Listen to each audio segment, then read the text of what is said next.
શક્ય બન્યું છે. વિજ્ઞાન અને ટેકનોલોજીને કારણે આપણું શિક્ષણ પણ ઘણું બદલાયું છે.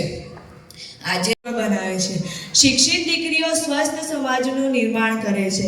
આજે નાની નાની દીકરીઓ આપણી શાળામાં પ્રવેશ કરી રહી છે.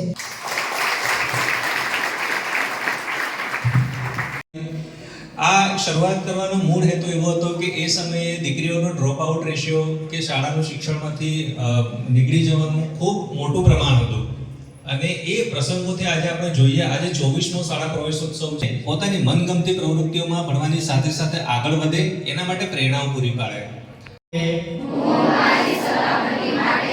સંકલ્પ કરું છું કે હું હંમેશા ટ્રાફિક નિયમોનું